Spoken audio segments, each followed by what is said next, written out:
je vais vous présenter ce soir une conférence d'environ 1 heure sur les enjeux de l'eau en montagne. Voilà, donc il s'intitule « Les rivières alpines, les altérations hydrologiques et l'atténuation des impacts ». Déjà, merci beaucoup de m'avoir invité ce soir et j'ai beaucoup apprécié tout ce qui a été dit juste avant.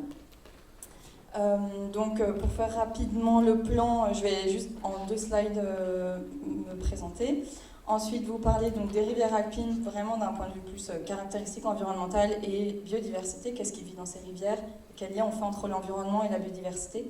Ensuite, on rentrera plus dans le vif du sujet en parlant donc des altérations hydrologiques liées au changement climatique et au prélèvement d'eau. Quelques solutions. Alors, effectivement, c'est un petit peu technique et j'ai bien aimé aussi ce qui a été dit juste avant, mais je vais essayer justement de le vulgariser au plus possible parce que le but, c'est vraiment, pour moi, la diffusion des connaissances par l'approche d'habitat hydraulique et l'approche plus socio-écosystémique. Et enfin, une petite partie qui ne durera pas longtemps, qui me tient à cœur sur vulgariser ce que c'est que la recherche et ce que c'est que le GIEC. Ensuite, on terminera donc par un temps d'échange. C'est toujours hyper intéressant d'échanger avec vous parce qu'on ne sait jamais trop dans la salle si je pense qu'il y aura des personnes qui seront déjà spécialistes de certains sujets et des personnes pas du tout.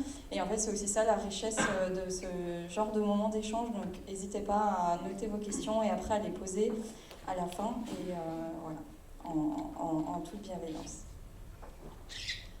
Donc tout d'abord, qui suis-je? Avant tout, je suis surtout une montagnarde. Je suis originaire de Haute-Savoie.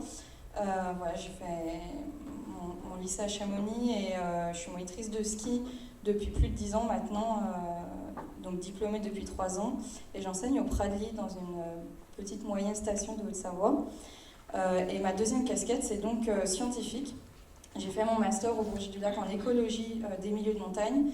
Et j'ai fait mon stage de fin d'études avec Jean-Baptiste Bosson, qui est venu présenter la partie glacier l'année dernière. À l'époque, on travaillait sur les lacs Sentinelles. Donc je suis restée dans l'écologie aquatique après, en thèse, puisque j'ai fait ma thèse donc, sur les rivières de montagne, qui était financée par le bureau d'études Terréo, qui est à Montmélian. Et j'étais dirigée scientifiquement par INRAE à Lyon. Donc ce que vous voyez ici, ce sont les partenaires de ma thèse, donc, que j'ai fini en octobre 2022. Un peu plus d'1 an et demi.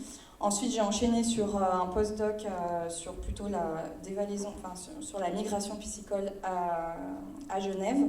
Et depuis septembre de l'année dernière, je suis maintenant en indépendante. Je continue de faire de la recherche en partenariat avec des laboratoires de recherche, surtout INRAE. J'ai aussi une partie plus expertise, donc des études comme des petites études d'impact, des études d'expertise locale. Et ce qui me tient à cœur, et c'est pour ça que je suis là ce soir, c'est tout le volet vulgarisation scientifique. Alors, donc, pour passer maintenant à la partie des rivières alpines, il faut savoir donc, les rivières en montagne, je vais beaucoup utiliser le terme de bassin versant, et je ne sais pas si c'est quelque chose qui vous parle, mais un bassin versant, c'est comme si on s'imaginait qu'on fait couler la pluie dans la montagne et tout ce qui va s'écouler au même endroit à la fin, on va considérer que ça, ce sera notre bassin versant dans le sens topographique du terme. Alors des fois, c'est un petit peu plus compliqué parce qu'en réalité, il y a des transferts artificiels d'eau, mais donc là, on va parler d'un bassin versant topographique. Donc au niveau d'un tronçon de rivière, d'une rivière donnée, l'eau, elle va provenir de différentes sources. Il va y avoir l'eau qui provient directement de la pluie, comme aujourd'hui, d'ailleurs on est dans le thème. L'eau qui provient de la fonte du glacier, l'eau qui provient de la fonte de la neige et les sources souterraines. Et tout ça va engendrer différents régimes hydrologiques dans les cours d'eau. Donc un régime hydrologique, c'est l'évolution du débit au fil du temps. Donc là, par exemple, on a notre débit en fonction des mois de l'année. Typiquement, dans une rivière alimentée essentiellement en eau de fonte glaciaire, on va avoir pas beaucoup d'eau en hiver et puis beaucoup d'eau en été au moment où il y a la fonte des glaces, alors qu'une rivière pluviomnivale, on verra plutôt un pic de débit en avril-mai à la fonte des neiges et puis des fois un peu plus d'eau aussi en octobre, enfin en automne, quand il y a des précipitations automnales. Après, on peut citer aussi les sources, les sources souterraines qui vont avoir des débits plus constants. Voilà, donc, et puis à l'inverse, si on descend plus dans le Rhône ou les grands fleuves, là on va avoir encore d'autres types de débits. Donc tout ça, c'est des régimes hydrologiques. Et ce qu'on peut mesurer dans ce type de rivière, en fonction du régime hydrologique, on va avoir différentes variables environnementales. C'est assez instinctif de s'imaginer, donc dans une rivière glaciaire, l'eau sera plus froide, elle sera aussi plus turbide. Plus turbide, ça veut dire qu'elle est chargée en sédiments, en farine glaciaire, donc si on met la main dedans, on va quasiment plus voir notre main assez tôt, donc elle est trouble. Voilà, en oxygène dissous aussi, dans les rivières de montagne, on a beaucoup d'oxygène en général parce que c'est des torrents où ça fait des remous. Voilà, tout ça c'est des choses qu'on peut mesurer. Et puis l'autre chose qu'on peut mesurer aussi, c'est les variables hydrauliques. Quand je parle d'hydraulique, c'est la vitesse d'écoulement, c'est la hauteur d'eau, et puis c'est la contrainte au fond. La contrainte au fond, c'est une force qui est exercée par l'eau au fond du lit, et moi je me suis surtout intéressée à ça, vous allez voir plus tard, parce que c'est considéré comme étant plus représentatif des habitats des invertébrés que je vais vous présenter juste après. En termes de biodiversité, il y a toute une faune et une flore qui est typique des rivières de montagne. Alors je ne vais pas rentrer dans le détail sur les choses sur lesquelles je ne suis pas spécialiste, mais on a donc une végétation qui est inféodée aux berges. Ensuite, on aura toute la faune et la flore aquatique, typiquement les microalgues comme les diatomées, les macro-invertébrés, je reviendrai dessus après, des crustacés ou des poissons. Alors après, ça va dépendre de l'altitude en général. Plus on monte en altitude et moins on a de richesse, moins on a de choses qui vivent dans la rivière, parce que les conditions deviennent de plus en plus rudes. Et puis, la rivière, il n'y a pas que ce qui vit dedans, il y a aussi ce qui dépend de ce qui vit dedans. Donc ce qui est dehors, mais qui dépend de ce qui vit dedans. Donc par exemple, les amphibiens ou les oiseaux vont se nourrir des macro-invertébrés. Ça peut être aussi le cas de certains vertébrés terrestres qui vont se nourrir de poissons, mais là on est plus basse altitude. Enfin, on est en dessous de 2000 mètres d'altitude en tout cas. Voilà. Et moi, parmi tout ça, en fait, j'aimerais attirer votre attention aujourd'hui sur les macro-invertébrés. Pourquoi ? Parce que plus on monte en altitude et plus les poissons se raréfient. Et en fait, les macro-invertébrés, bien qu'ils soient pas très sexy et pas très connus, en fait, ils deviennent petit à petit la macrofaune dominante dans ce type de rivière alpine. Et donc, qu'est-ce que c'est les macro-invertébrés ? C'est des insectes qui vivent dans l'eau, qui vont faire, en fait, c'est des insectes qui vont faire une partie de leur vie au stade aérien. Donc on peut s'imaginer par exemple une libellule qui va se reproduire au stade aérien, les adultes ensuite ils vont aller pondre sous les cailloux et là va se passer une moitié de leur stade de vie au stade aquatique, larvaire en fait. Et ensuite quand ils seront assez grands, ils vont se remettre au bord de la rivière, ils vont redéployer leurs ailes et c'est reparti pour un tour. On peut les voir à l'œil nu, vous verrez après, j'ai mis quelques photos juste après, mais ça fait en moyenne entre 250 microns et 2 cm.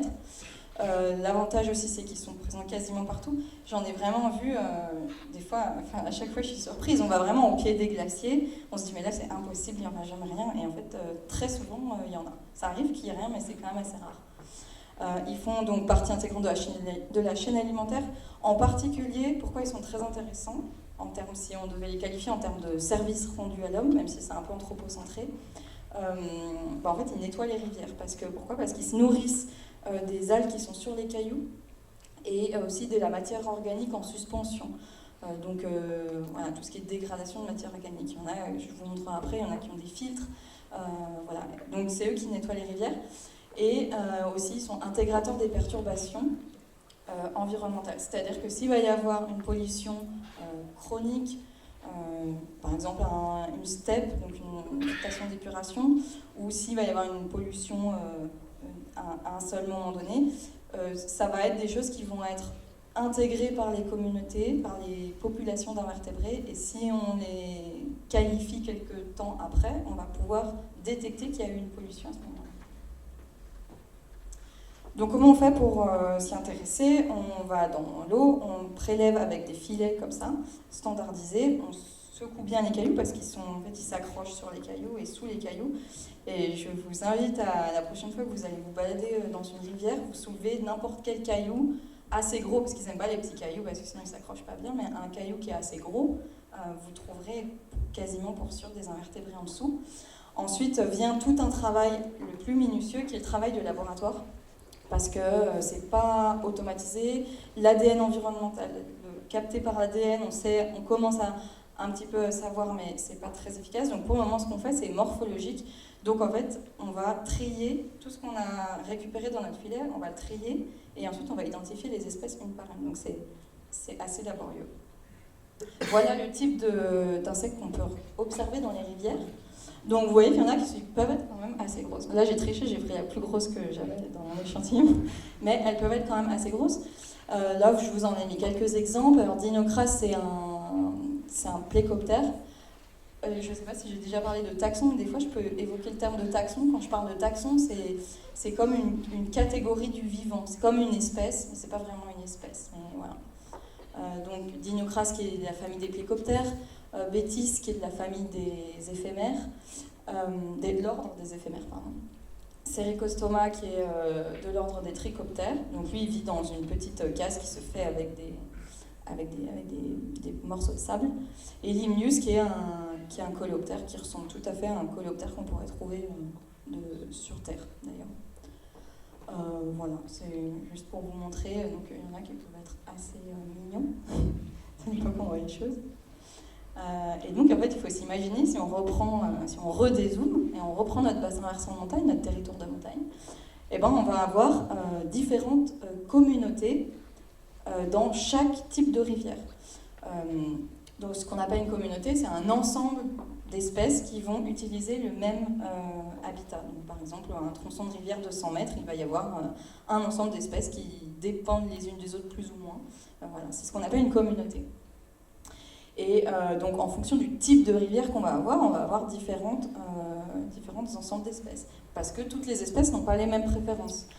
Par exemple, dans les rivières de type forte influence glaciaire, comme on voit ici à gauche, GCC, ça veut dire Glacial Cover and Catchment, c'est le pourcentage du bassin versant qui est recouvert par du glacier. Donc là, on est à très forte influence glaciaire, là on est au glacier de Saint-Sorlin, au-dessus de Saint-Sorlin-d'Armes. Et puis ça doit être l'Arve, enfin juste avant d'arriver dans l'Arve à Chamonix. Donc là, on est sur des influences glaciaires assez fortes quand même. Du coup, on a des eaux très troubles et puis des eaux très froides. Et ça, en général, ça va être associé à des faibles abondances en macroinvertébrés. J'ai mis en évidence dans un papier que la grande majorité des taxons, donc des espèces, sont en fait négativement impactées par des fortes valeurs de turbidité. Là, ce qu'on peut voir là, Simulidés, c'est donc de l'ordre des diptères. On voit son abondance ici, en fonction des sites. On a échantillonné dans 3 bassins versants, dans l'Arve, Vanoise et Arvent, en fonction de la turbidité de l'eau, donc à quel point l'eau elle est trouble ou pas. Donc ce qu'on voit, c'est que plus l'eau elle est trouble, et moins il y a d'abondance. Donc elle n'aime pas. Et pourquoi? Par exemple, je ne vais pas le faire pour toutes les espèces, mais par exemple pour elle, c'est que en fait, elle filtre, elle a des espèces comme des antennes un peu sur la tête, et elle se met vraiment en milieu, là où l'eau va le plus vite. Et donc elle a besoin de courant. Pourquoi? Parce qu'il faut qu'elle filtre le plus d'eau possible pour se nourrir. Donc on peut bien s'imaginer que quand il y a beaucoup de sédiments et de farine glaciaire, elle n'aime pas trop, donc elle ne va pas dans ce type d'eau turbide. Mais par contre, il y a aussi des espèces qui sont adaptées et qui vivent que dans ce type de cours d'eau-là. Par exemple, Diamésiné, qui est aussi un diptère, lui, il va bien aimer donc les débits moyens estivales, c'est aussi un proxy, on pourrait dire, de l'influence glaciaire, parce que plus il y a d'influence glaciaire, plus on a des hauts débits en été avec l'eau de fond glaciaire. Et elle, par contre, elle est hyper adaptée à ce type de cours d'eau. Donc c'est typiquement ce genre d'espèce qu'on va retrouver proche des glaciers. Ensuite, dans d'autres types de cours d'eau, donc avec une faible influence glaciaire ou alors des sources d'altitude, donc là on était à plus de 1500 mètres d'altitude, où on a aussi des forts débits estivaux et des vitesses d'écoulement assez importantes. Typiquement, dans ce genre de rivière, on va retrouver des taxons qu'on appelle rhéophiles, c'est-à-dire qu'ils ont besoin, comme la Simulidée juste avant qui avait les antennes, elles vont aussi avoir besoin de fortes vitesses pour vivre, pour se nourrir et pour s'oxygéner. Donc elle est vraiment adaptée à ces fortes vitesses. D'ailleurs, elle a une forme aussi qui est hydrodynamique, c'est-à-dire qu'elle a des ventouses, enfin c'est des branchies, mais ça ressemble à des ventouses, et elle se met vraiment là où il y a le plus de débit. Et j'insiste un peu là-dessus parce qu'en fait c'est typiquement le genre d'espèces qu'on va retrouver en montagne, parce qu'en montagne on a sélectionné des poules d'espèces qui ont besoin d'eau froide et qui ont besoin de fortes vitesses. Et puis enfin, dans des rivières plutôt de type pluvionival et des sources de fond de vallée, là on est plutôt dans des fortes températures relativement par rapport à des rivières glaciaires, avec une plus forte conductivité, qui vont être plutôt associées à des plus fortes richesses spécifiques et d'abondance. Donc l'abondance, c'est le nombre d'individus qu'on a compté. Mais enfin, ça va dépendre parce qu'il va y avoir certaines espèces qui ne vont pas aimer les fortes températures, typiquement Bettis alpinus. Plus il y a une forte température et plus son abondance va décroître. Contrairement à Isoperla, plus l'abondance est forte, plus la température est forte, plus l'abondance est élevée. C'était en fait pour vous donner un aperçu de qu'est-ce que c'est qu'une rivière, qu'est-ce qui vit dedans, et puis pour vous montrer un petit peu la complexité de tout ce qu'on peut mesurer dans une rivière et à quel point tout est lié. Vraiment, ce qu'on va trouver dans une rivière va être dépendant du type de rivière et de ce qu'on a mesuré dedans. Donc, qu'est-ce qu'on retient de tout ça? C'est que déjà, on a un rôle qui est très important de la température. Et ça, c'est important parce que des papiers ont mis en évidence qu'à l'échelle des Alpes, les rivières alpines sont en train de se réchauffer de manière significative. Donc, ça va jouer un rôle dans la biodiversité alpine. Et puis, donc, un rôle important de la turbidité, on l'a dit. Aussi, un rôle important de l'hydraulique, en particulier de la vitesse d'écoulement. Voilà, donc ça, c'était pour le petit topo. Maintenant, on va rentrer dans plus le vif du sujet. Il me semble de pourquoi aussi on est là ce soir, c'est pour parler de qu'est-ce qui ne va pas dans ces rivières aujourd'hui, qu'est-ce qui est en train de se dérégler en termes d'altération hydrologique. Alors, quand je parle d'altération hydrologique, en fait, je parle de la modification du régime hydrologique, c'est-à-dire qu'il va y avoir une modification de comment le débit des rivières s'écoule au fil du temps, évolue au fil du temps. Et cette modification, elle peut être liée à plusieurs choses. Elle peut être liée d'une part au changement climatique, et là je vais développer, et d'autre part au prélèvement d'eau par les humains. Donc le changement climatique, qu'est-ce qu'il va engendrer? Il va engendrer d'une part une modification de la quantité, de la qualité et de la saisonnalité des précipitations. Voilà. Alors ça, c'est une étude qui date de 2021, qui a montré qu'entre 1971 et 2019, à l'échelle des Alpes européennes, on perd en moyenne 8,4% d'épaisseur de neige dans les Alpes. Voilà, et donc ça va avoir... voilà, l'autre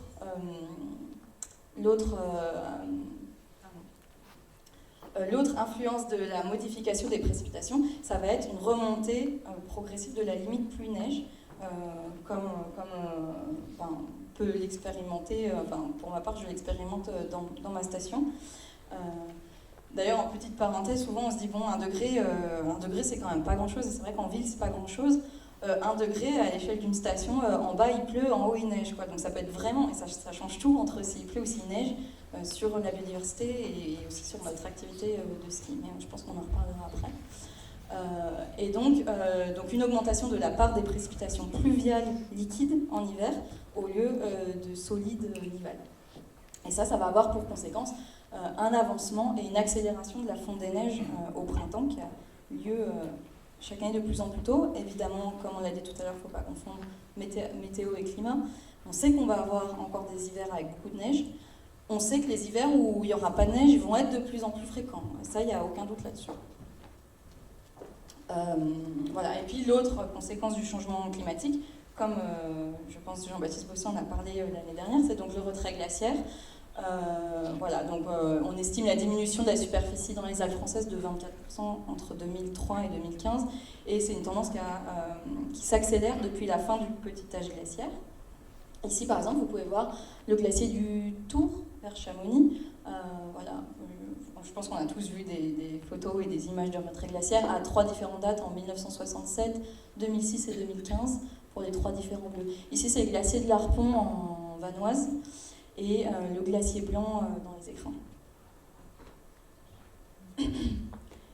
Et ces effets du changement climatique en termes de précipitations et en termes de retrait glaciaire ne sont pas prêts de s'arrêter. Donc en termes de projection climatique, ce qu'on prévoit, c'est une diminution de 10 à 40% de couverture neigeuse d'ici 2050 dans les Alpes européennes, et d'ici à 2100 entre 30 et 80%.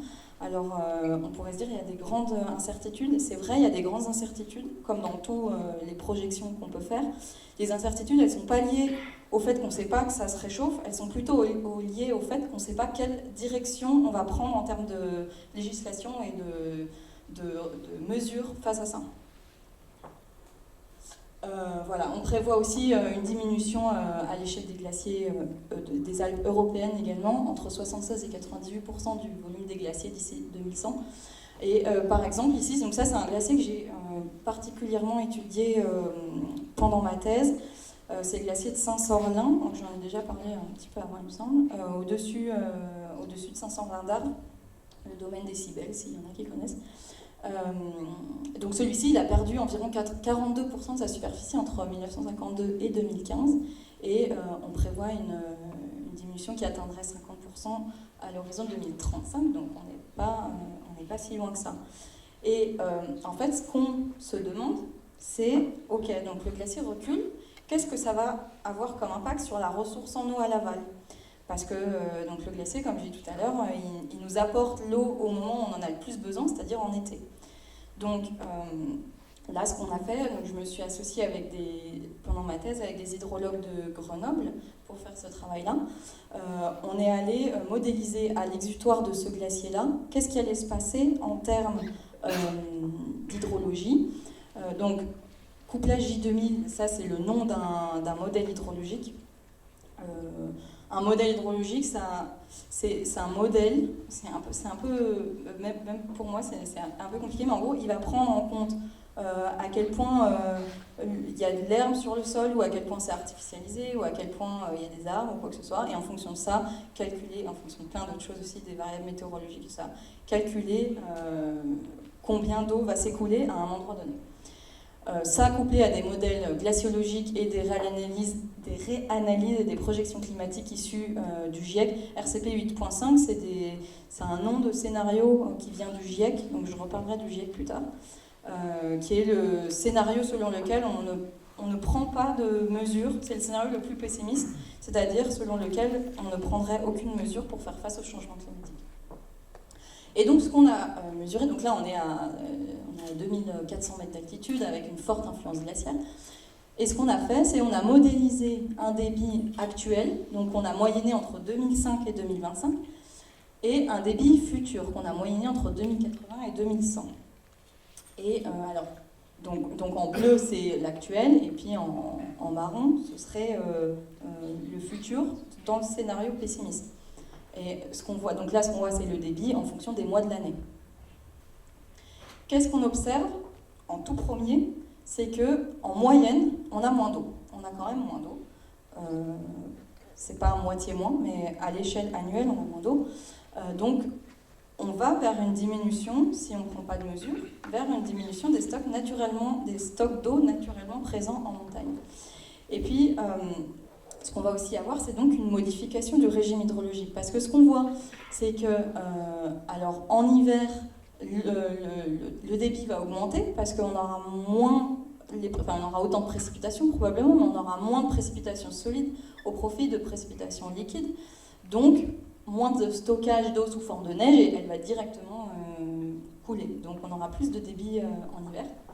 Par contre, on va avoir une diminution, toujours encore une fois, dans le cas où le scénario le plus pessimiste, on va avoir une diminution drastique du niveau d'eau en été, parce qu'on n'aura plus cet apport d'eau de fonte glaciaire en juillet et août là.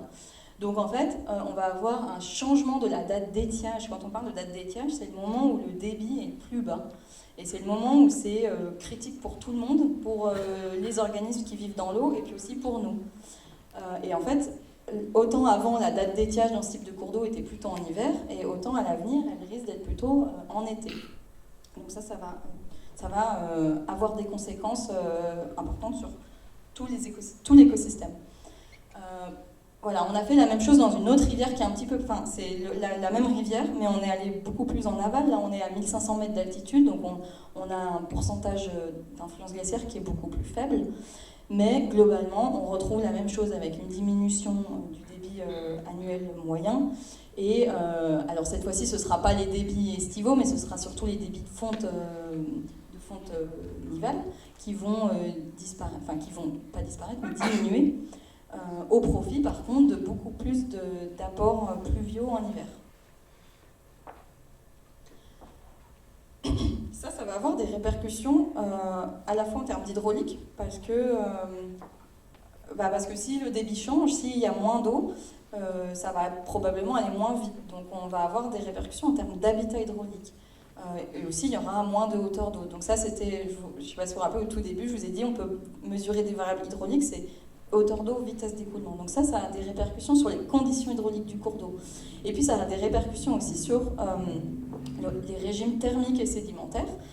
Pourquoi ? Parce que si on a moins d'apport d'eau de fond glaciaire, finalement, on aura moins ce refroidissement au moment de l'apport en eau de fond glaciaire, tout simplement.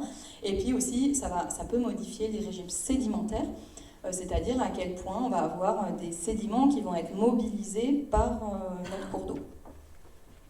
En termes de biodiversité, ce qui va se passer, c'est que en fait, on va homogénéiser les conditions. Si on regarde à l'échelle d'un bassin versant, on enlève l'élément glacier du bassin versant, et bien du coup, on homogénéise nos conditions environnementales. Donc c'est vrai que localement, vu que l'eau se réchauffe et vu que ça va un petit peu moins vite, on va peut-être avoir des gains en biodiversité. On va peut-être avoir des nouvelles espèces qui vont être super contentes parce qu'il fait chaud, parce que c'est plus facile pour elles de s'installer. Donc localement, c'est vrai, on peut avoir ce qu'on appelle une alpha-diversité, c'est-à-dire une diversité locale qui augmente. Par contre, si on regarde plus avec, si on dézoome, si on regarde à l'échelle d'un bassin versant ou d'un territoire, ce qu'on appelle la bêta-diversité, elle va diminuer. Pourquoi ? Parce qu'on perd les espèces qui sont spécifiques de ce type de cours d'eau-là, qui ont besoin d'eau froide et d'eau rapide. Et donc, les espèces qui vont être menacées en premier, ça va être les espèces cryophiles, c'est-à-dire les espèces qui ont besoin d'eau froide pour vivre, et puis les espèces rhéophiles, c'est-à-dire les espèces qui ont besoin de forts courants pour vivre. Et ça, c'est pas rien, parce que j'ai montré dans un autre papier aussi qu'au moins le quart, 23% des espèces les plus abondantes dans les rivières alpines sont rhéophiles, justement, ont besoin de fortes vitesses pour vivre. Et certaines, elles vont aussi dépendre, en plus d'être rhéophiles, elles dépendent d'une influence nivale ou glaciaire.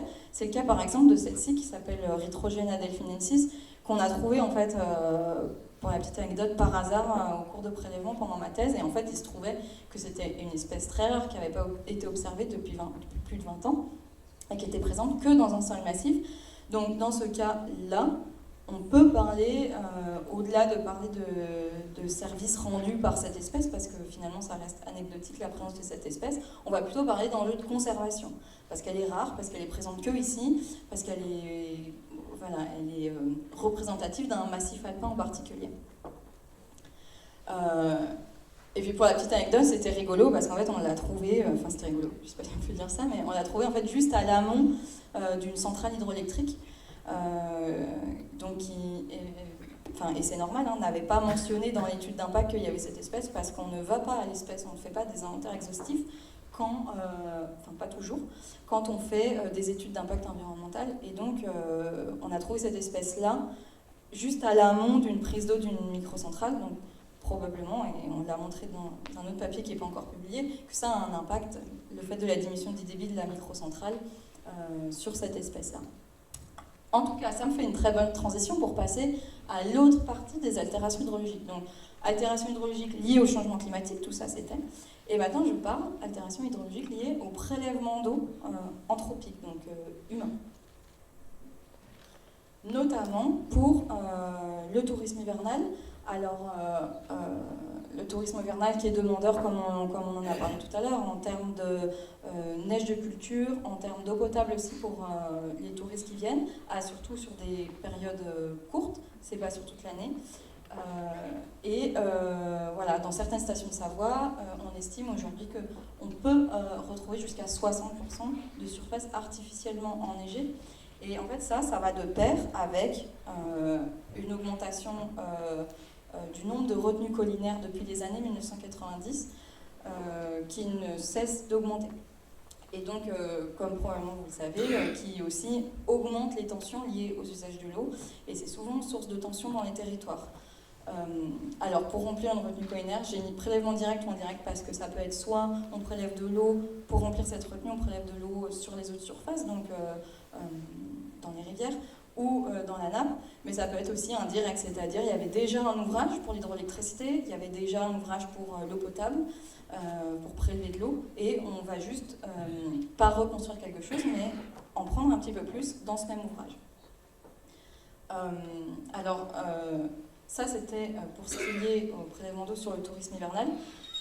Pendant ma thèse, même si là en ce moment je me réintéresse de plus en plus au tourisme hivernal, pendant ma thèse je me suis plutôt intéressée aux microcentrales hydroélectriques et c'est aussi très d'actualité.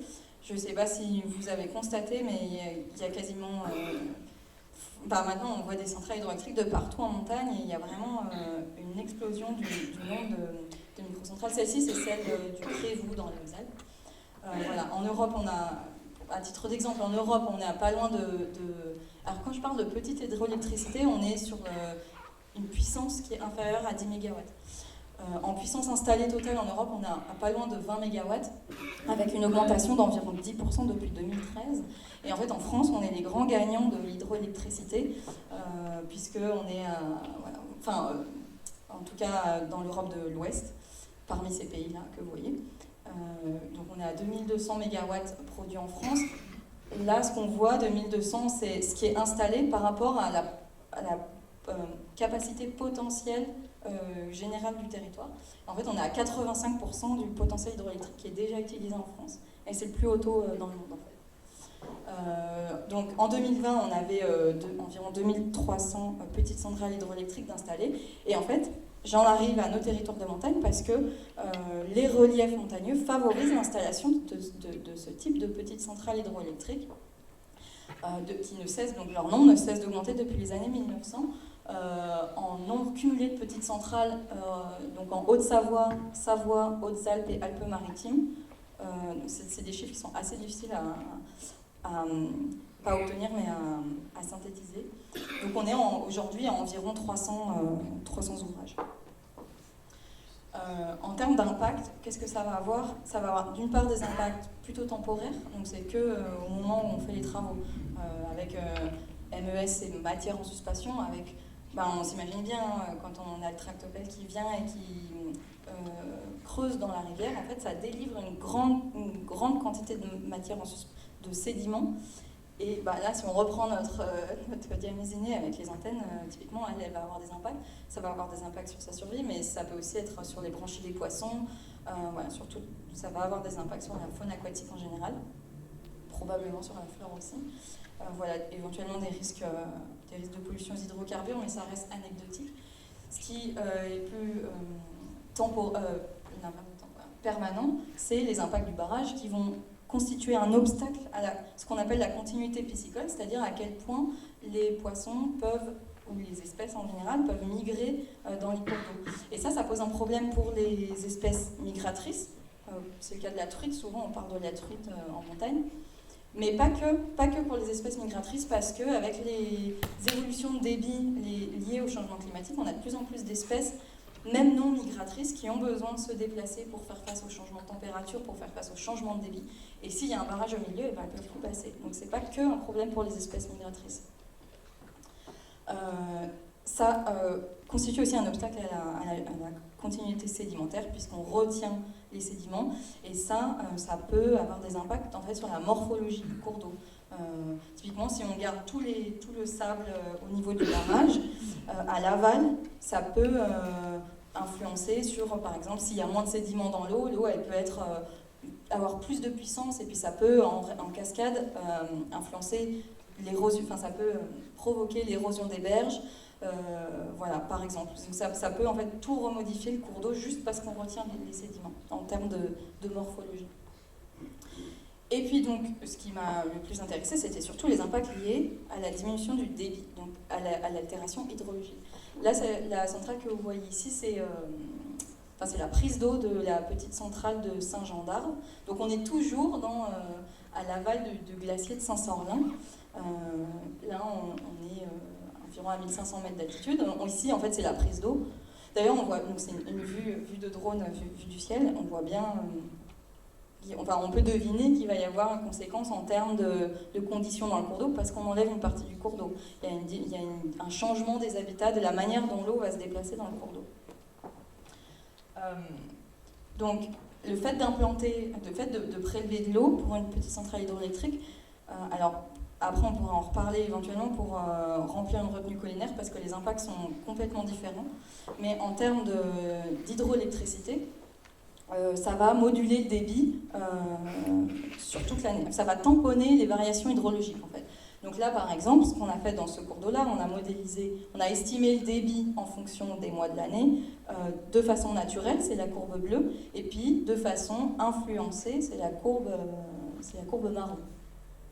Donc on voit bien qu'il y a des pics ici, par exemple, il y a des grands pics, et alors qu'en fait ici c'est tout plat. Donc en fait on tamponne un peu les variations naturelles du cours d'eau. Donc, encore une fois, ça va avoir des répercussions sur les conditions hydrauliques, parce que s'il y a moins de débit, il y a moins de vitesse, il y a moins d'auteur d'eau, ça peut homogénéiser les conditions d'habitat. Ça peut, vu qu'on a moins en général de hauteur d'eau quand on diminue le débit, ça peut modifier la thermie du cours d'eau. C'est-à-dire qu'en hiver, s'il fait froid, ça peut favoriser une prise en glace, mais surtout, en fait, ce qui peut être le plus problématique, c'est plutôt en été, ça va favoriser un réchauffement de l'eau. Et en fait, si on se trouve dans un bassin versant où il y a déjà un pâturage ou une steppe ou un apport en nutriments, le fait de diminuer notre quantité d'eau peut favoriser le développement des algues dans ce cours d'eau s'il y a un apport en nutriments en plus de ça. Donc, ça peut faire comme une synergie d'impact. Et donc ça va avoir aussi des réactions en chaîne sur la physico-chimie de l'eau qui est aussi primordiale même pour beaucoup d'espèces aquatiques. Et en fait, encore une fois, de la même façon que j'ai terminé mon argumentaire sur les effets du changement climatique, les effets du prélèvement d'eau, on va re-impacter les mêmes espèces, c'est-à-dire les espèces cryophiles qui ont besoin de froid et les espèces rhéophiles qui ont besoin de forte vitesse. Et encore une fois, là aussi, on va favoriser...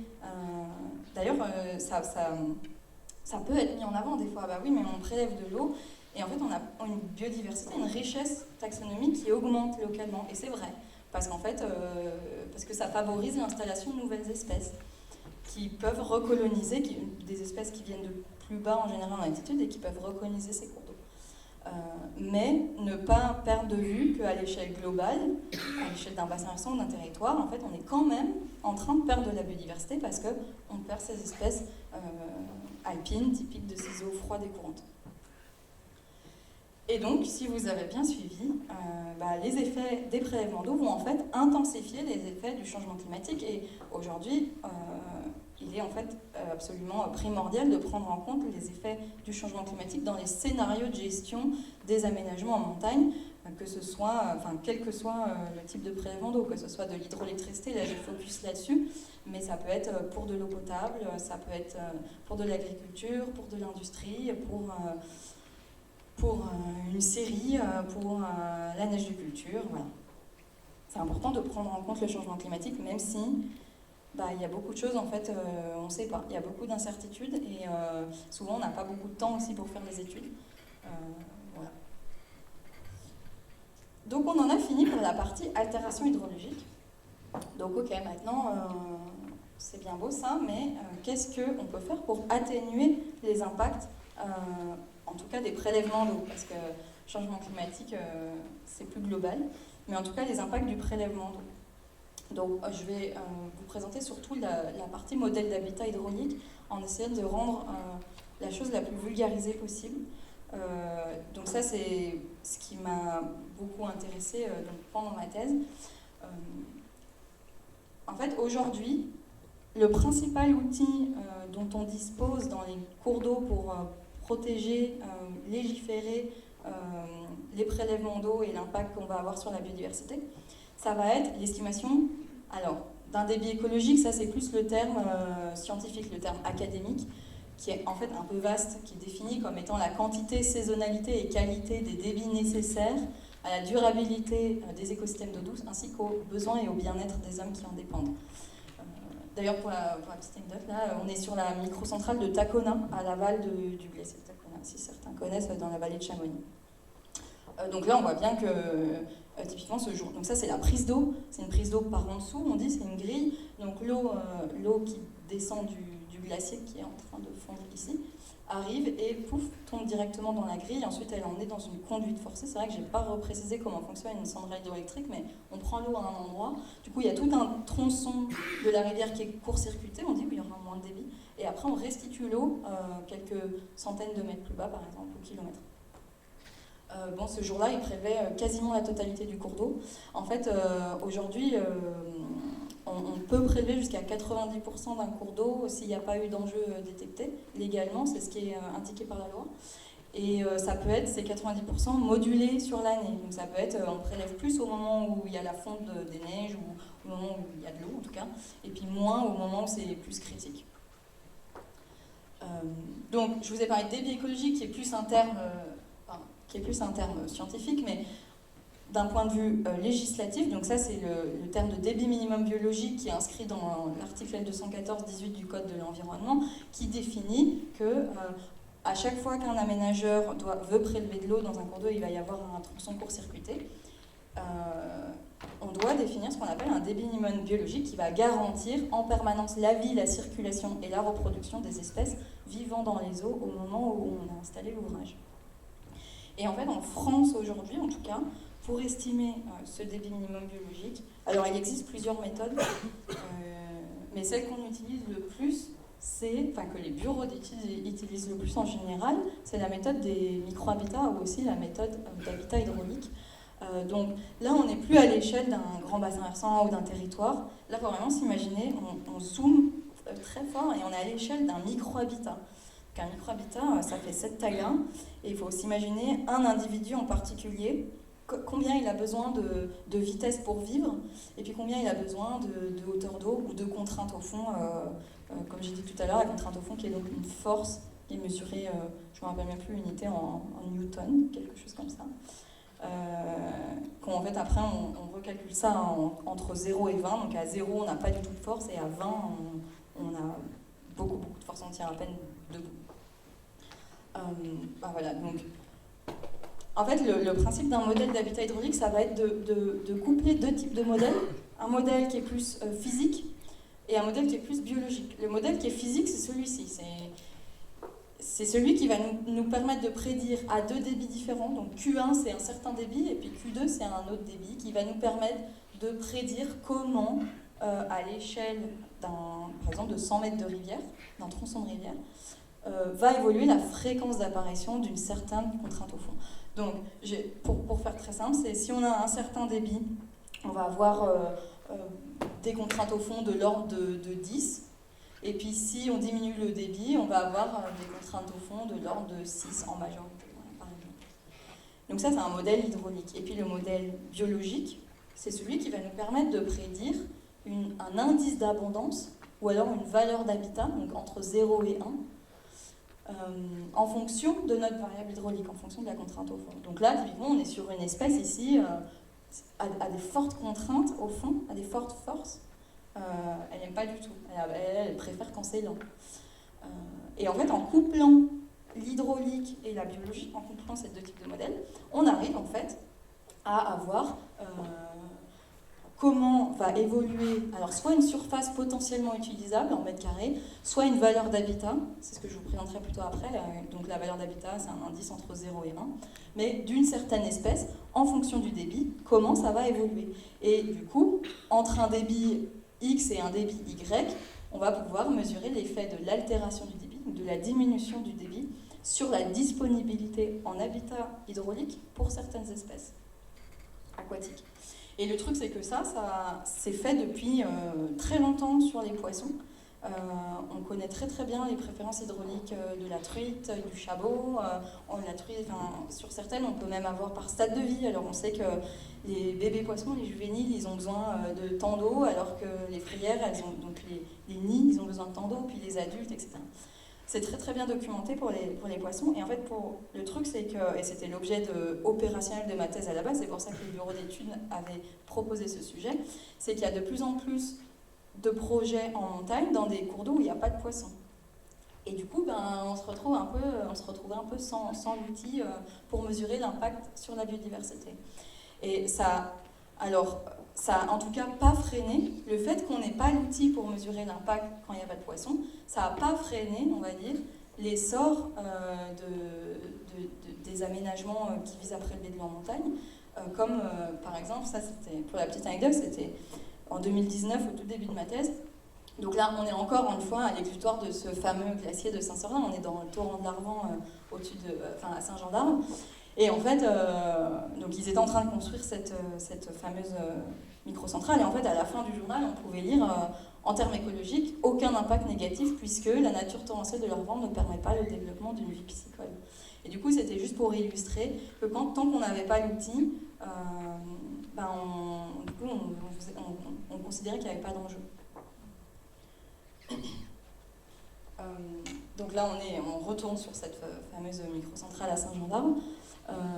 Comment concrètement on fait pour appliquer ce modèle? Alors, je vais simplifier un petit peu les choses.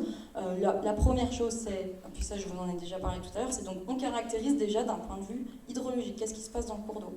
Et ça peut paraître bateau, mais en fait, c'est vraiment le nerf de la guerre et c'est souvent l'information qu'on a le moins.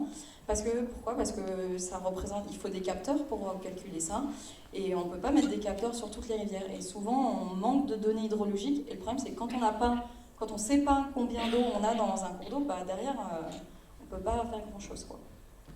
Donc le premier truc déjà, c'est de caractériser combien on a d'eau et comment ça va influencer comment notre ouvrage va influencer l'évolution du débit. Ensuite, on va sur le terrain pour faire des mesures hydrauliques à deux débits très différents. Je vous passe les détails, mais en gros, on se rend sur un tronçon de rivière, on fait des transects, ce qu'on appelle des transects, donc c'est des lignes. Là, vous voyez, j'ai tiré par exemple un décamètre pour faire ma ligne et on mesure à intervalles réguliers des hauteurs d'eau et des tailles de cailloux. C'est un peu rébarbatif, mais c'est comme ça qu'on fait. On fait au moins 100 mesures ponctuelles de hauteur d'eau et de substrat sur un tronçon de 100 mètres de rivière. Alors, je ne sais pas s'il y a des spécialistes de ça dans la salle ou pas. Si ça vous intéresse, en tout cas, tout est disponible en ligne et tout est libre de droit. C'est le but de ces manœuvres, de ces modèles. Et donc, typiquement, voilà le type de résultat qu'on peut obtenir. Alors là, par exemple, dans ce cours d'eau, on a un débit naturel de 0,4 m3 par seconde et puis un débit influencé de 0,16. Alors, vu comme ça, les courbes paraissent assez plates. Bon, ce qu'on peut voir, c'est que en fait, les 4 qui sont en vert, là, c'est les seuls qui vont être positivement impactés par la diminution du débit. Vous voyez qu'en fait, leur valeur d'habitat, quand le débit passe d'un naturel à influencé, donc on prélève de l'eau, ces 4-là, en fait, on va dire, elles sont limnophiles, elles préfèrent les cours d'eau plus lents. Celles-ci, elles vont être favorisées par le fait qu'on prélève de l'eau. Toutes les autres, elles vont être défavorisées. Alors, en termes de chiffres, par exemple, donc ça, c'est la même figure, mais sous forme de tableau. Donc ce qu'on peut voir, c'est qu'il y a des espèces qui vont être très rhéophiles. Toutes celles-ci, par exemple, elles vont perdre plus dans ce type de cours d'eau, dans ce cas d'étude-là, je veux dire, elles vont perdre plus de 15% d'habitat. Après, il y en aura qui seront moyennement rhéophiles, elles vont perdre entre 0 et 15% d'habitat.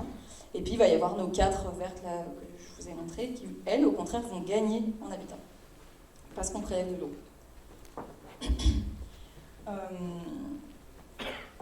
Après, sachez que, in fine, ce type d'approche nous permet de mesurer les impacts, nous permet de dire, alors ok, voilà ce qu'on a comme espèce, elle va perdre, elle va gagner, mais in fine, on ne va pas avoir un chiffre magique qui va dire, il faut qu'on laisse tant d'eau dans notre rivière. En fait, ça va être toujours de l'ordre de la comparaison de scénarios.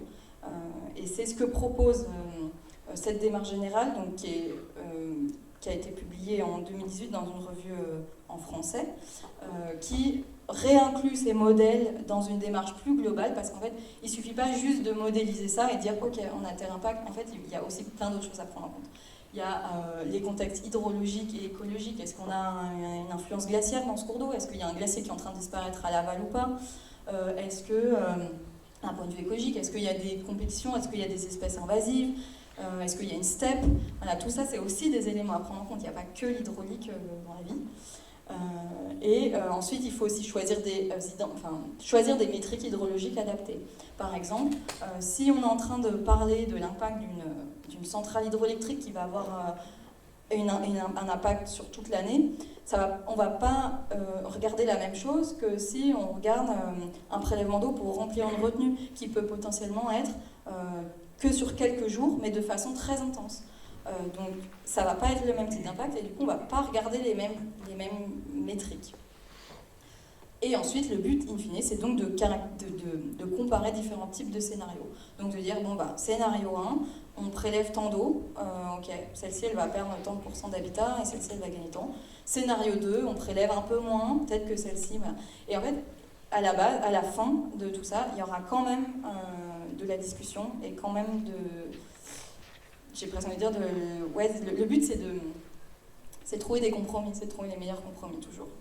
Il n'y a pas de chiffre magique, quoi. D'ailleurs, on peut aussi se demander après comment on choisit les espèces qu'on favorise et qu'on défavorise. On peut se dire, alors si une espèce, de toute façon, elle est vouée à disparaître parce que ce glacier est voué à disparaître, est-ce qu'on va vraiment chercher à la protéger ? Alors moi, mon avis, c'est oui, à titre personnel, parce que je pense que c'est important de les protéger aussi à titre de conservation, comme on a évoqué avant. Mais c'est des questions qui peuvent se poser. Est-ce qu'on peut aussi pas se dire, du coup, on va plutôt mettre l'accent sur les nouvelles espèces qui sont en train d'arriver et de se dire, celles-ci, au moins, celles-ci, on les protège et après, vraiment, on reste là-dessus. Voilà, après, ça reste des débats qui sont pas chiffrables, quoi. Donc ça c'était pour l'approche plutôt modèle d'habitat hydraulique. Et après une autre approche, alors que pour le coup je suis moins spécialiste mais que je tenais à vous présenter parce que je la trouve super. Et c'est un papier dans lequel je suis en co-auteur qui est réalisé par Jonathan Cognard de l'ABEC Système à INRAE Grenoble, qui est en train de travailler là-dessus. Donc d'ailleurs qui est en train de finir sa thèse, et si l'impact de la neige de culture sur les conflits d'usage de l'eau en montagne vous intéresse, je vous invite à aller voir sa soutenance de thèse. J'ai pas encore de date, mais il est sur la fin, voilà, qui s'appelle Jonathan Cognard. Donc lui, son approche c'était de dire, ok, on a un territoire, et notre but c'est d'évaluer les conflits d'usage de l'eau à l'échelle d'un territoire, mais pas d'un point de vue que dans le cours d'eau, mais d'un point de vue beaucoup plus global, donc une approche socio-écosystémique. Le but, c'est d'avoir un modèle conceptuel dans lequel on va définir déjà, à l'échelle d'un territoire, quels sont les usagers. Alors en général, on parle toujours d'usagers humains, donc les habitants, les touristes, les agriculteurs, les stations, toutes les personnes qui seront amenées à utiliser de l'eau dans un territoire donné. Et puis, donc Jonathan m'a appelé et puis il m'a dit oui, j'en ai un peu marre, on parle toujours des usagers humains, mais on parle jamais des usagers non humains. Et en fait, c'est vrai, souvent dans les conflits d'usage, on est très anthropocentré. En fait, il ne faut pas oublier que nous, on est une espèce, et en fait, il y a des centaines d'autres espèces qui dépendent aussi de cette eau-là. Et du coup, ce qu'il voulait, c'était intégrer aussi ça dans ce type d'approche. Ensuite, on caractérise qu'est-ce qu'on a comme hydrosystème dans notre territoire en termes de ressources en eau. Alors, est-ce qu'on a une rivière? Est-ce qu'on a une source? Est-ce qu'on a un glacier qui nous apporte de l'eau en été? Et puis, qu'est-ce qu'on a en termes d'infrastructures physiques? Est-ce qu'on a un réservoir? Est-ce qu'on a une retenue? Est-ce qu'on a un barrage? Voilà, on caractérise. Ensuite, on caractérise qu'est-ce qu'on a en termes de gouvernance sur ce territoire, en termes notamment d'infrastructures, alors on pourrait parler d'infrastructures sociales, c'est-à-dire tout ce qui est législatif. Qu'est-ce qu'on a comme loi, qu'est-ce qu'on a comme règles plus informelles qui ont été définies, etc. Et puis en termes de management, est-ce qu'on a des services de l'État qui font des contrôles sur ce territoire, ou est-ce qu'on a la clé, c'est commission locale de l'eau. Voilà, tout ça, c'est des personnes qui vont être à même de participer à la gestion de l'eau dans un territoire donné. Alors évidemment, tout ça est lié et est intercorrélé. Et en fait, l'objectif de cette approche est de définir pour une période donnée chacun de ces petits points. Alors par exemple, pendant la période des pâturages, ça va être surtout l'agriculture qui va être importante. Qu'est-ce qu'on a en termes d'écosystème et de gouvernance liée à l'utilisation de l'eau pendant cette période-là. Et puis pendant la période, par exemple, de production de neige. Alors, qu'est-ce qu'on va avoir en termes d'infrastructure qui va être mise à utilisation, quelle structure on va utiliser au moment de la production de neige. Et puis on fait la même chose par exemple pour la période de forte fréquentation touristique. Là ce sera peut-être plus une question d'efficacité de stations d'épuration, d'eau potable qui vont être plutôt des points clés. Et puis période de production d'hydroélectricité, etc., etc. Et en fait on va faire ça autant que besoin pour in fine, en croisant tous ces modèles, identifier les lieux et les moments qui amènent à des conflits d'usage de l'eau en montagne. Enfin, ça pourrait ne pas être utilisé qu'en montagne d'ailleurs. Là, on a fait, pour le moment, c'est au stade conceptuel et on l'a testé sur un bassin versant, un petit bassin versant qui était un peu cas d'école. L'objectif, après, ce serait de pouvoir l'utiliser plus largement sur des stations plus grandes, mais pas que des stations, des territoires de montagne plus grands. Donc j'en ai fini pour voilà, quelques idées de comment on peut atténuer, mais en tout cas surtout déjà avant d'atténuer, c'est qualifier les impacts, comment on mesure les impacts, et ensuite une fois qu'on connaît les impacts, bon bah là on peut discuter de comment on gère un cours d'eau. Et en fait, tout au long de ma présentation, j'ai parlé de changement climatique, de chiffres qui sont liés au GIEC. Et en fait, je me rends compte, en discutant des fois avec des gens, que des fois, c'est vrai qu'on parle un peu à tout va du GIEC, mais des fois, on ne sait pas très bien ce que c'est. Et on ne sait pas non plus très bien ce que c'est que la recherche. Et des fois, ça me paraît important de reprendre conscience d'où viennent ces informations pour reprendre conscience d'à quel point elles sont justes.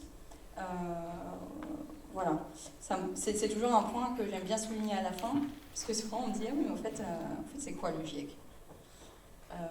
Alors le GIEC, pour commencer, on va repartir de la base, on va repartir d'un scientifique, ou une scientifique. Donc ça va être quelqu'un qui, par exemple, soit a fait un doctorat dans un domaine, soit a accumulé un certain nombre d'années d'expérience, et il est à fond sur ce sujet-là. Et puis un jour, ce scientifique ou cette scientifique a une idée de papier, d'étude à faire. Donc il obtient les financements et il va réaliser son étude. Avec là, à ce stade-là, il réalise cette étude. En général, ils ne sont pas tout seuls. On se met à plusieurs, il y a des co-auteurs. Et puis ce scientifique-là, en fait, il n'est pas tout seul. Il fait partie d'un laboratoire. Et dans ce laboratoire, il y a plein de scientifiques. Et en fait, chaque scientifique a plus ou moins des financements pour aboutir à l'étude et à l'idée, à la question qui se pose. Et puis des laboratoires comme ça, il y en a dans le monde entier. Et voilà, donc, et à la fin, notre scientifique du début, là, lui, c'est bon, il a fini son étude. Tous les co-auteurs sont d'accord pour soumettre cette étude à un éditeur. Pour publier un papier, pour qu'un papier soit reconnu, on va le soumettre à un éditeur scientifique. Et cet éditeur scientifique, en général, évidemment, il ne connaît pas tous les sujets. Donc, pour juger de la qualité d'un papier, si les résultats, enfin, si plutôt les méthodes, surtout, sont bonnes, les discussions sont bonnes, si ça se base sur assez de chiffres, etc. Pour ça, il va renvoyer ce papier à 2, 4, 5 relecteurs à travers le monde entier. Pourquoi à travers le monde entier ? Parce qu'il va choisir vraiment les pointures dans ce domaine-là, des personnes qui seront à même de juger de la qualité de ce papier, en termes de statistiques, en termes d'identification d'espèces, en termes d'interprétation de données, voilà. Et là, va s'en suivre des échanges multiples, ça s'appelle la relecture par les pairs. Et la relecture par les pairs, donc ça va être des échanges entre l'éditeur, entre les relecteurs, l'auteur, les co-auteurs, et ça peut durer des mois, ça peut durer même des années, sur un seul papier. Donc on est vraiment sur c'est très rigoureux. À la fin, avant de publier un papier, on en est à se demander, est-ce qu'on, j'exagère presque, mais à la virgule près de, est-ce que, ok, tout le monde est ok là-dessus. Et il y a beaucoup de personnes impliquées en général dans un papier. Là où je veux en venir, c'est que, in fine, l'éditeur, donc à la fin de tous ces échanges, va choisir, oui ou non, de publier ce papier dans sa revue. Et là où je veux en venir, c'est que ce qui est publié à la fin dans un papier scientifique, alors évidemment, je ne dis pas tous les papiers scientifiques sont parfaits, et il y a beaucoup de choses qui sont critiquables, évidemment, mais on n'est pas sur des opinions. Quelle que soit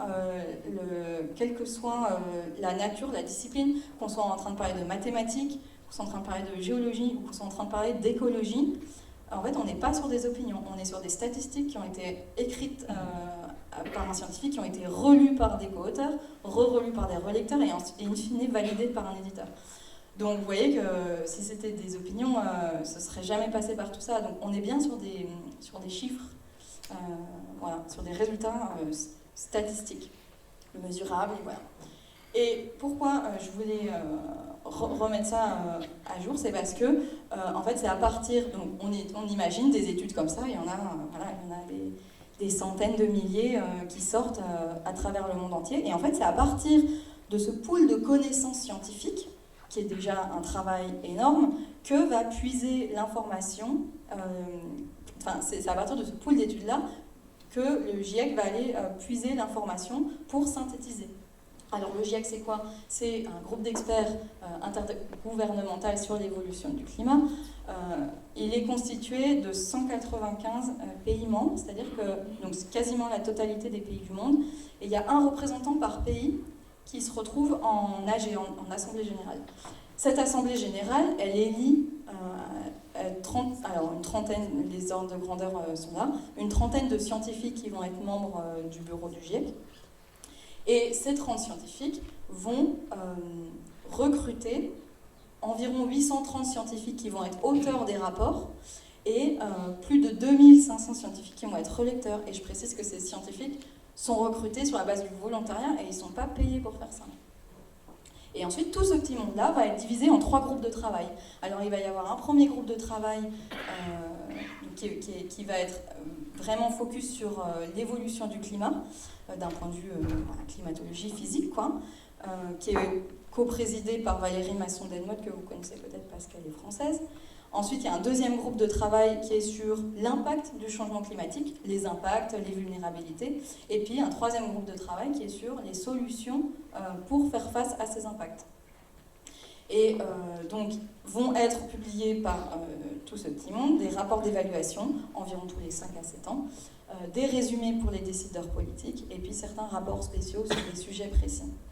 Et à titre d'exemple, je vous ai mis ici, en fait, le 6e rapport d'évaluation, qui est en fait 3 rapports, parce qu'il y en a un par groupe de travail. Donc il y a le rapport du groupe 1 qui est lié à l'évolution du climat, le rapport du groupe 2 sur l'impact et les vulnérabilités, et le rapport du groupe 3 sur l'atténuation de ces impacts et les solutions, quoi. Et j'ai volontairement laissé j'ai volontairement indiqué le nombre de pages pour montrer la quantité colossale d'informations que ça représente. Alors évidemment, il y a des résumés de tout ça, hein. Il y a des résumés qui font 40 pages pour les décideurs politiques, enfin et pas que pour les décideurs politiques, pour tout le monde, qui sont beaucoup plus accessibles.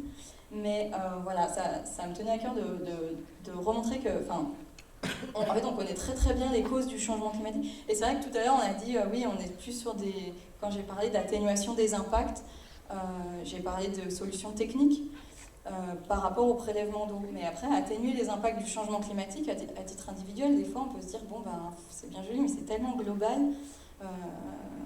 Qu'est-ce que je peux faire? Et déjà, on peut déjà se renseigner. Alors, sans dire d'aller lire 7000 pages, on peut aller lire les résumés. Il y a des résumés qui sont très bien faits. Et aussi, surtout, on peut croire les personnes qui font le travail à notre place et qui font ce travail de synthèse des rapports du GIEC. Et voilà, tout ça pour dire qu'on connaît très très bien les causes du changement climatique, on connaît très très bien les impacts du changement climatique, et surtout, on connaît très très bien les solutions. On a quand même plus de 2000 pages sur quoi faire dans le monde face au changement climatique. Donc c'est pas comme si on savait pas où on allait, et c'est pas comme si on était désarmé face à une météorite qui nous arrive dessus. On connaît tout très très bien, et je crois que maintenant c'est plutôt de l'ordre de qu'est-ce qu'on fait. En fait, on retombe sur la même conclusion que ce qui a été dit juste avant. C'est ok, maintenant on sait, et du coup qu'est-ce qu'on fait? Voilà, j'en ai fini. Alors je voulais juste vous mettre quelques exemples aussi. Donc ça, c'est le résumé des 3 rapports d'avant, juste en 42 pages. Et ça, c'est un des rapports spéciaux qui m'a intéressé parce qu'il est focus sur la cryosphère, donc tout ce qui est montagne et glacier. J'en ai fini pour ma présentation. Merci Juliette.